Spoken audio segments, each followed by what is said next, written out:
એક નાદે એક સુરે એક જ વાત કરીએ કે આપણાથી થતું બધું આ જગતના તાત માટે કરીએ, કારણ કે આખું એ વર્ષ આ તાત આપણા માટે કરે છે। આપણે જે વસ્ત્રો પહેરીએ છીએ એ જગતના તાતને આધીન છે। આપણા પેટમાં જે આપણે જે ભૂખ સંતોષીએ છીએ એ પણ જગતના તાતને આધીન છે।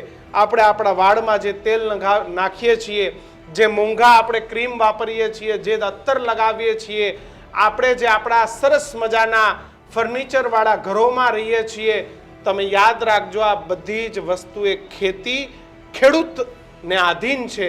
આમાં આપણે બધું પૈસાથી ખરીદી શકીએ, પણ જે દિવસે ગુજરાતનો ખેડૂત એવું નક્કી કરશે કે મારે આ વખતે મગફળી નથી જ વાવવી, મારે મારા ઘર પૂરતું જ વાવવું છે, મારે કપાસ નથી વાવવો, મારે રાઈ જીરું ધાણા કે શાકભાજી નથી વાવવા, ત્યારે તમે યાદ કરજો કે એવડી મોટી સર્જિકલ સ્ટ્રાઇક હશે।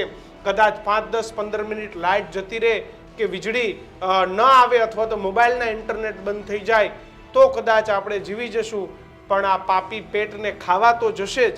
એટલે ખેડૂતો માટે સૌએ એક સહિયારો પ્રયાસ કરવાની જરૂર છે।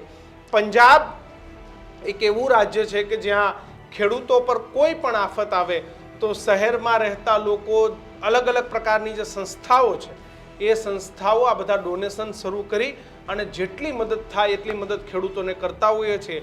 આમ તો આપણે દાનવીર ગુજરાતીઓ છીએ, પણ આપણે જ્યારે મોટી આફતો આવે ત્યારે આ પ્રકારના ડોનેશન કરતા હોઈએ છીએ, પણ હવે આપણે ખેડૂતો માટે પણ સંસ્થાઓએ લોકોએ બધાએ આગળ આવવું પડશે, કારણ કે માત્ર સરકારથી શક્ય નહીં બને।